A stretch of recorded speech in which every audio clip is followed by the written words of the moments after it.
Hello, good and wonderful people. Welcome back again. 2021. Now, a very fruitful year. A lot of things they happen for inside this 2021, my people. This woman story will shockalize you, my people. I don't ever hear about this story before, but this one, now in the olden days, now for hear that one. Now story they for tell me that is my grandmama na tell me that one, but this one my eye just see am koro koro. My people, this great man wey una dey see so, the man say he don do e burial for ground, he don give e family property. Na e grave na be this one wey he dig down. So you understand, he say na 9 feet na he do for himself.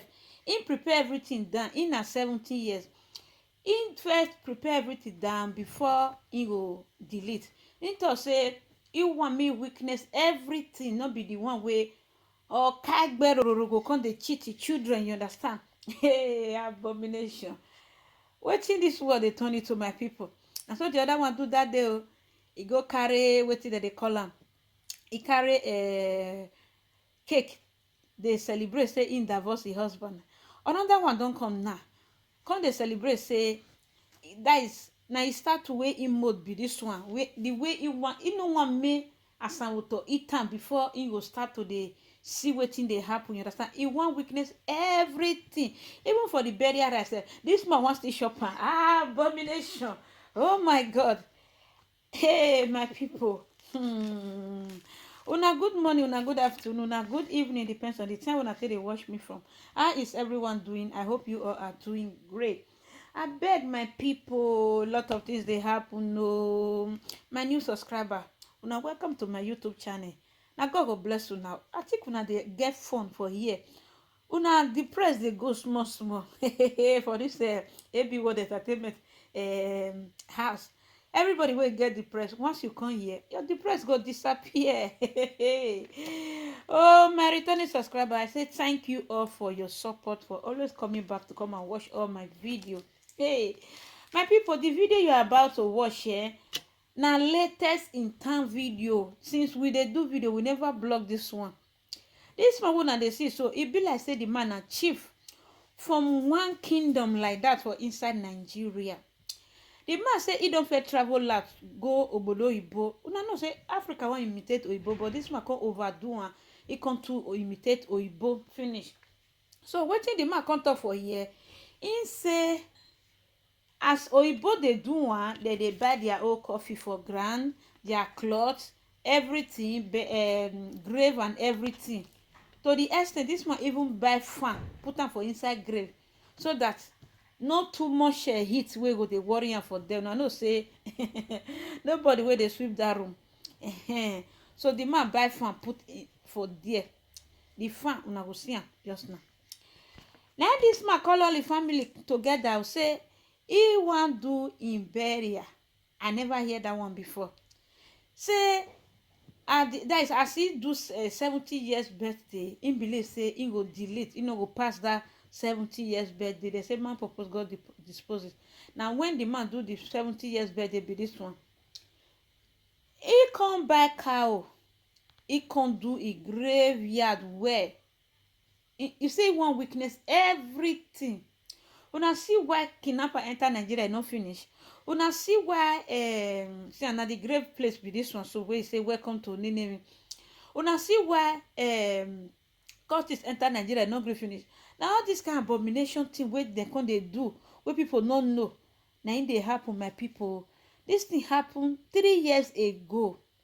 This man's witness in old burial when he still dey alive. He share property, he buy for a burial cloth, if still even kpakpa chop the rice wey dem take cook for a burial, and he still dey alive.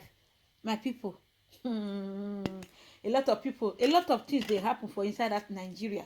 We go dey blame say Buhari. All this one reach where Buhari no go fit take better o. All this one reach where Boko Haram go just take say they wan claim Nigeria.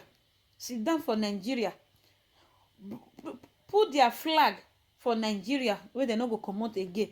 All these kind of abominable things. Oyibo, e get the way they take dey do their own, but no be the way this one take do in own.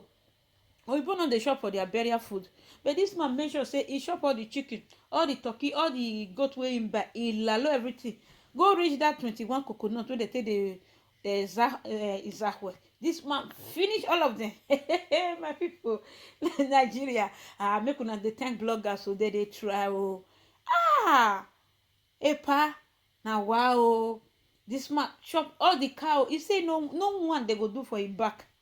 At the end, this epa no gree die. Epa no delete oh. Una know say na when person don delete, na dey mold this statue. This man say he wan see everything. Just like one video when I watch, when Akobe begin dey tell him mama say, I go like make you hear word now than if you don delete. It didn't do it's now that is good for you to hear word well, so that anything wey him dey tell you, you go dey hear. Now this man say he wan see everything.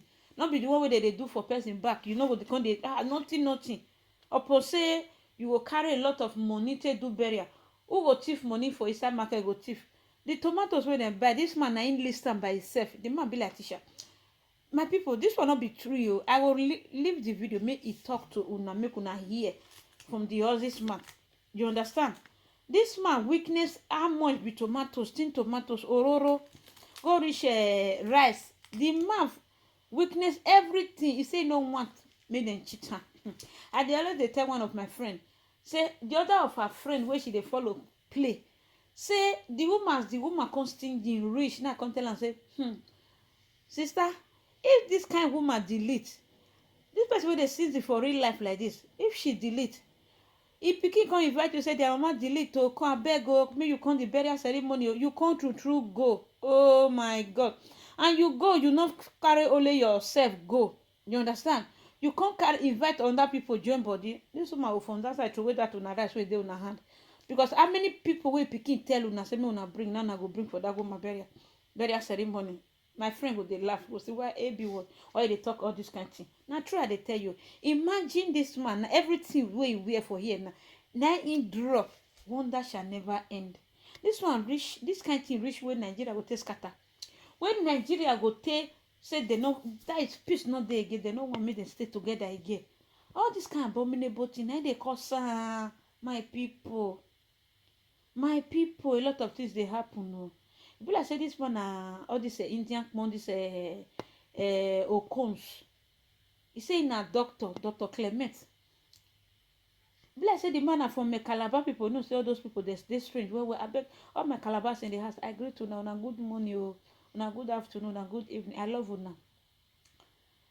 Because I don't know where this man for come. I go around me. I can't tell una again. Make una see the graveyard now. Now the man they put his leg so.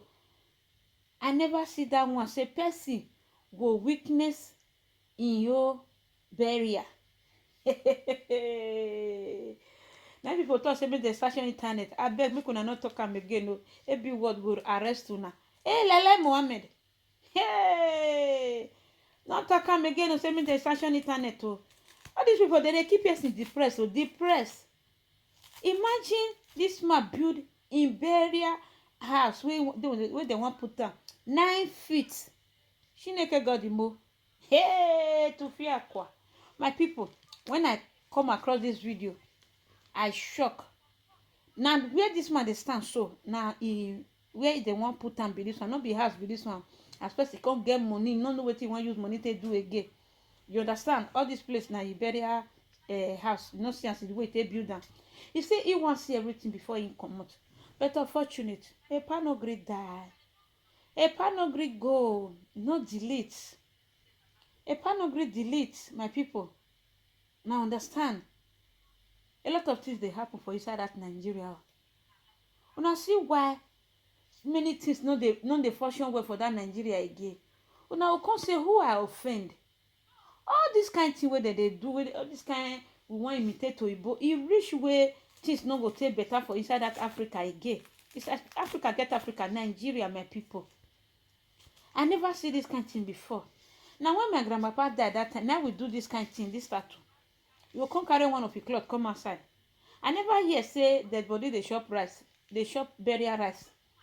I never hear say dead body they drink Coca-Cola. Now only movie we for they see all those ones. But this man, he finish all the bunker wey dem buy for the burial ceremony. Hey, he say he no want make Asamo talk. That is now you know say if now all these people wey dey serve Ogun, now the ones small ones now they give them after 3 days you still go there go wash and throw away sweep am. This man say no, that cow he wan chop am. How the kinsmen want to stand do that burial he wan know. So nobody go dance pass am. Na that one come back for me for inside. He say nobody go dance pass am for that day. My people. I shock. Say person go still drink coke for e burial. Even woman, if your husband delay sef, you no go fit dey that e dance. Abomination. Na only Christian people na dey come the church come do church service of song. After the service of song, the woman go sit down for that place where they put am. You understand? But for this man, I no understand. He make sure say he design a graveyard the way he take want am. Una see the fan where the man suffer put. Now this one they call Eyo Funwegbe. My people, this man shock everybody. This man shock everybody, oh. My people, I no understand.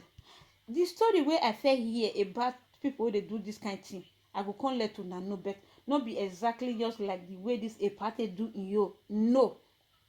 It dey similar, but na olden days na that one for happen. So I will leave una make una watch the full video from this